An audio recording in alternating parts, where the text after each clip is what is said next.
Hello and welcome to the Cartoon Club. This episode will be the first episode of this month of October, so that means that's going to be a new playlist for Halloween. I did make a playlist for last year's Halloween and I'll pop that up in the corner of this video, so check that out if you want to see more Halloween themed things. Before we get started, if you can like this video and subscribe to my channel and click the bell icon just to stay informed of any future videos that I upload. Now onto the video. I'm going to draw a pumpkin for you, a nice cartoon pumpkin. What I've done is I've already started with the outline of the pumpkin itself. So all it is just a squashed oval shape. You know, a pumpkin's called a squash, so just imagine that it's like a squashed circle, sort of wider along the sides. So firstly, we're going to be placing a line down the center of the pumpkin. The pumpkin's going to be sort of separated into different segments, different curved segments, just to give a sort of round bulbous effect. And that's sort of how the pumpkin grows as well. So we've got one line going down the middle, and then we're going to be placing another line that's sort of starting from this point and curving round, and then joining back towards the bottom. At this point here, you can add in as many curves as you want to. I'm going to add in 2 curves for each side, but you can add in more or less depending on how big and round your pumpkin is. So with these curved lines, they're going to sort of curve around and head back down towards the middle. And then for the next curve, it's going to be even wider, but it's still going to be following that same shape that we've just created with that first curve. So we're going to start low, like with that point, rise up slightly, and then we're going to increase the curve compared to that last curve that we've just done. Bring it round, and then head back up again. So they're sort of tucking in. So that's the second one, and then we're just going to clean up that third line. So this is the outline of the pumpkins. This would be the last curved line I'll create on this side. Heading round and then just heading back up again. The more you head away from the center of the pumpkin, the more those lines disappear, because each segment sort of overlaps the next segment. It's like sort of folding paper in a book. The front page always gets more visible than the pages behind them. So that's that left side, and then we're just going to mirror the same thing on that right side quickly. Okay, that side's been done now, so we've got our sort of pumpkin shape done now. We've got all of these segments all finished, and that's pretty much the shape of the pumpkin. What we'll do first, before we get onto the facial features, we're just going to add in the green stem that's usually found on the top of the pumpkin. So it depends on how extreme you want to go. Usually it's just a small stem heading out from the center, but you can curve it, you can add vines, you can add leaves. It just depends on how sort of spooky you want to make it look. But what I'll do is I'll do sort of a generic small stem. So we'll use that center line, and then we'll just find a diagonal curve just to add in. And then we just determine how long to draw that curve. I think about there is long enough. We need to think of the thickness of the stem of the pumpkin. So I'll go about halfway along this curved line for the first segment of the pumpkin. And then I'll sort of bring it towards this center line, like a tree. It's always bigger at the bottom and then it sort of tapers off. So we start wide and then bring it up. And then we do the same thing on the other side, about halfway across this first curve. Curve it towards the center and then bring it upwards. And then what we're going to do is create the top of the stem almost like it's being cut off. So with that, we'll just create in a curved circle there, nice oval shape. And when it comes to inking it, we'll add in more details to the stem itself. And with the stem, adding in smaller little lines along the inside sort of gives it a bit of a bark kind of vine feel to it. So we're sort of using this central line as another line inside the stem. But we'll just remove some parts of it just to make it look a bit more natural. So there you go, you sort of got that stem sort of tapering off the pumpkin. And then now we're going to go into the details on the face. So I'm going to go with quite a cliche looking triangle eye, triangle nose, and sort of crooked mouth for the pumpkin. So we just need to determine where to put each of those facial features. So what I like to start with is the nose, because that's sort of the center of the pumpkin. That's where your eye's drawn towards as well. So with that, I'm just going to find a point that I like, and then just draw a single triangle. This single triangle is just quite a simple one as well, right at the center of the face. And then we're going to do 2 triangles higher up for the eyes. And with the eyes, they're going to be on this curved part of the pumpkin now. So the eyes are going to curve. They're not going to be as straight lined as the triangle in the middle of the face. So we're going to work on the eyes now. So the eyes are going to be triangles like this one, but the sides aren't going to be straight lines. They're going to be curved because the eyes of the pumpkin's on a curved surface. So we just need to find some points for the bottoms of the triangles. What I'll do is I'll try and keep them within this first curve, and we'll then curve the inside slightly. And then for the outside, it's going to be quite a larger curve. This is where it shows that the pumpkin is on a curved surface. And then what I'm going to do is I'm going to set the guidelines for the mouth, but I'm not going to go into the detail of the teeth just yet. So I'm just going to add in the curve for the main part of the smile. And with this one, this will go over some of those curves of the pumpkin, because I want to create quite a large smile. So I'm just going to add in a curved line going across the center of this pumpkin. I think I'm going to end it just before we reach the second curves. It's these 2 lines here. And then I want it to be quite open mouthed, so I'm going to start a little bit lower down, and then all I'm going to do is join that bottom line to this top line up here. And that's just going to create the outline of that mouth that we want. So that seems like quite a happy pumpkin, but we want to change that. So now we need to add in the teeth. So from there, we can set whatever guidelines we want. We can create sharp pointy teeth. We can create nice square teeth, which is what I will be doing. In real life, I put actual toothpicks in my mouth on the pumpkin just to give it really sharp teeth, so you can do really sharp points if you want to. But what I'm going to do is just create some of those sort of simple iconic square teeth that you see in a pumpkin, because I still want this to be quite cartoony. So there's our first one. It's just a simple square coming down. Remember, each teeth depends on where you want to place them. You can place them wherever you want. I'm going to place another one on the side here, remembering to curve the lines the more you get around the curve of the pumpkin's shape. So there's quite a curved line at the end of this one compared to the straighter line on the inside. And then I'll create another one on the right side, just following the same path again.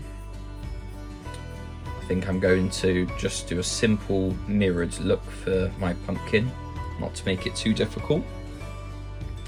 So there's 3 teeth at the top, and I'm just going to place 2 teeth in that bottom section. And it's following the same sort of approach. We need to find the width of the squares that we want, and then curve those lines the closer you get to the edge of the pumpkin. Okay, so that is the squares done. What I'm going to do now is I'm just going to erase the lines at the tops of these squares, just because removing those will show that that's all part of a solid surface. It doesn't look like those squares have just been added in. It looks like they've been carved out of the pumpkin itself. And I'm going to remove that central line there slightly. We still need it for the top and through that middle bit, but we just want to hide the fact it's going through that first square on the tooth. And then I'll just remove the inside line here, and on the left side, that now shows that that's an open surface. It's not being interrupted by the pumpkin skin. And then the final thing really on this is just adding in a bit of a 3D effect. It's not needed, but I feel like adding this just gives it a little bit more life, and it's very simple to do that. So all we basically do is just mirror the lines that we've drawn on the inside parts. Because the surface is curved, everything cut out is going to be showing the inside of the pumpkin skin. So like on this one here, if I draw a line that's mirroring this outside curve,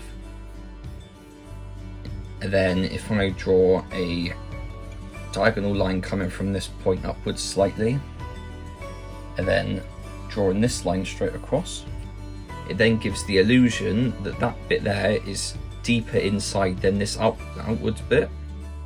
Sort of creates a bit of an effect that there's something inside that pumpkin.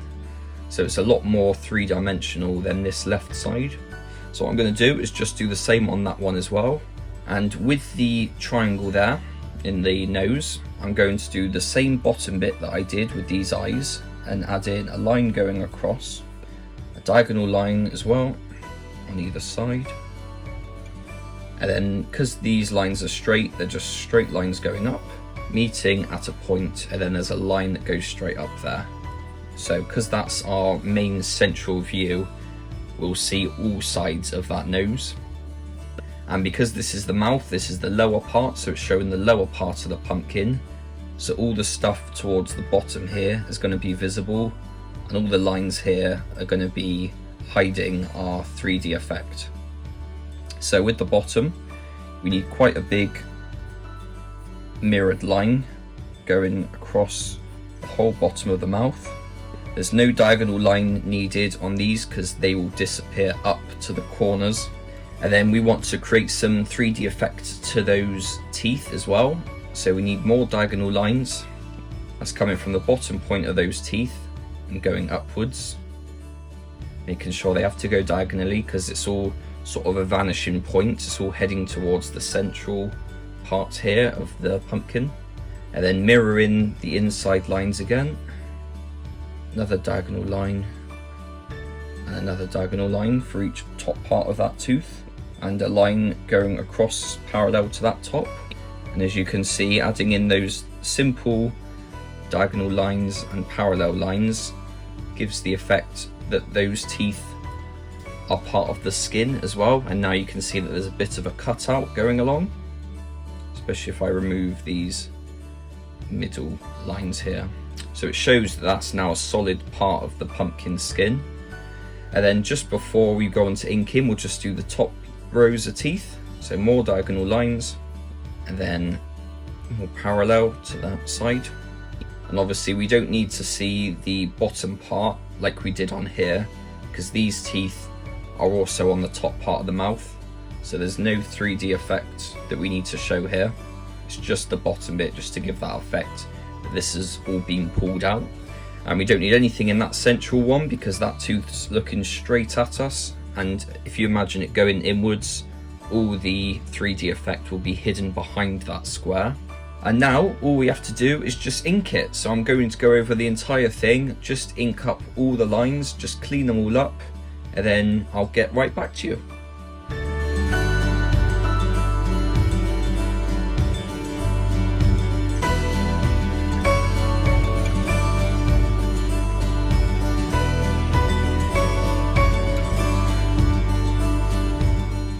Okay, so the pumpkin is now been inked.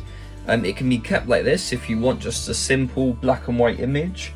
But what I'm going to do is just go into that and colour that one now. So I'm just going to start with getting the darker parts of the pumpkin added in, and then I'm going to go in with those lighter ones. Okay, so I've got two shades of orange. I'm going to go in with the darker shade just to add in the shadows, and then I'm going to blend it all through with the lighter one. So with the light source, I'm going to place it about in the center, and in theory the light should also be coming out of the pumpkin, almost like it's being lit from the inside if we want to do it that way. But with the curves of the pumpkin, we need to add the shadows around the outsides of those curves. So all it is just following the curves round with a darker shade. I'll do just the one and then I'll speed through the other ones just because it gets quite tedious adding this in. But we're just following the outside curve of that curve that we set for the pumpkin, just adding in that darker shade of the orange. When it comes to colouring it, even doing it black and white, if you want to just use a pencil, it's following the same approach. Whatever colour you decide to have the pumpkin, because you know pumpkins can be different colours, they can be greens, whites as well. Just making sure you add in whatever colour you're doing, just make sure you add a darker tone for this outside part, just because the shadow's needed to give that 3D effect to the pumpkin. And now I'm just going in with the lighter orange. So this is going to be for the main part of the pumpkin's skin. And then this colour is also going to be used to blend through that darker tone that we've just added. Just because as blending it through, it will create a slight curved effect to the curves of these pumpkins. We're now going to go through that darker part with our lighter orange.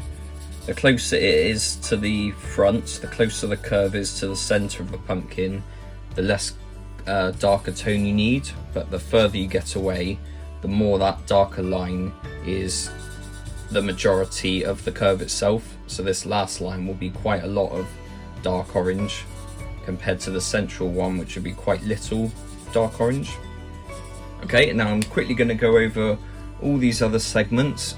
There's nothing different, all it is following the same approach, but like I just said, less dark on the central parts of these central curves, and then more dark orange on the outer side. So the further you get away, the darker it gets to create a more curved depth effect. So I'll just go and do that quickly. Okay, so all of those curves have now been coloured in. As you can see, adding in that darker bit of orange just sort of creates a slight curve to the pumpkin, and it creates a bit more of a 3D effect. What I'm now going to be doing is going into the outside of the eyes and the mouth and the nose with a lighter orange. So it's even lighter than the lighter orange that we have on that pumpkin. And all this shows is that it's sort of the sort of flesh inside the pumpkin, but it's also being lit by the light from inside. So it's almost like a yellowy orange, this one. So I'm just going into those inside parts of the eyes, nose and mouth. The inside of a pumpkin is usually a sort of lighter orange verging on a yellow anyway, so anything along those lines would be perfect for the inside of the pumpkin. Just making sure that every single section is coloured in the same, because what we can do is we can go into it later with some form of grey just to create a bit of a curved effect to it. It's not needed, but if we're making other parts of it 3D, we might as well make the inside 3D too. And then all the vertical ones as well. So there you go, the inside has now been added. And then what I'll be doing is I'll be going into mainly the vertical parts of each of those with a grey of some form, not too dark a grey, but a grey enough to create a bit of a shadowed effect. And it's usually on the vertical sides as like a rule of thumb, just because the light would sort of shine towards us. Even though it's radial, it works sort of in all directions. Adding in shadow to something vertical like the sides of the eyes, the side of the mouth, kind of helps to curve the pumpkin around. And with here I'm just going to add a bit of grey to the corner and then eventually blend that through. So I'll go back over with some of that same lighter orange that I had then on the verticals there. I'm just going to go back in with that light orange and blend through this little section here, just because that is a curved surface. We've not really had any other parts of that grey on a curved part, so we're just getting a bit of an effect added to that. And luckily I think my pen is running out, so that's perfect time to stop using that. That's great. And then what we're going to do is we're just going to go into the stem of the pumpkin. So with that one, we start with the darker grey. We start with the shadow because the underlying green that we've got is such a strong dark green that it has the capability of blending that grey through. Whereas when we were using that light orange a minute ago, I don't think it has the power to diffuse that grey. It's already, as you can see, it's already quite strong. We do need that, but any darker and it wouldn't have had a chance of blending. And so with grey's been added in just into the stem, this bit at the top is lighter because I'm going to view that as sort of poking up towards a light of some form. So we don't need any grey in that top part. I will go over everything now, including the top, with a green of some sort. And I'm picking a sort of viney kind of looking green. So not too bold and in your face, but I think it's sort of quite a good Halloween green, sort of mysterious green. As you can see, going over some of those grey marks, you can see that it has the capability of blending it through, which is what we need, because we want to create a sort of curved part to that stem. And that's why we're adding most of the grey to either side, because we want to create another curved aspect like we did with the pumpkin itself. And then all I need to do from there is I just need to go into the inside with a yellow, and you can make it darker if you want to, adding in any shadows towards the outside of the yellow kind of gives it a bit of a hollowed out feel to it, like almost like it's a light source coming from within the pumpkin. That can be done if you want to, but I want to stick to a nice basic just add of the yellow, just add in a nice yellow tone to that. There you go, there is my Halloween pumpkin done for you. So I've shown you how to add in colour, how to add in shadow, and finally how to create a pumpkin in the first place. So yeah, I hope you like this video. Like before, if you can like this video, subscribe to my channel and click the bell icon just to stay informed of any future videos. I'm just going to pop my signature on that just to show that it's finished. And yeah, I hope you have a nice day. I will see you next week for another Halloween video. If you have any other suggestions, please drop them down in the comments below, and I will see you next time. Thank you very much.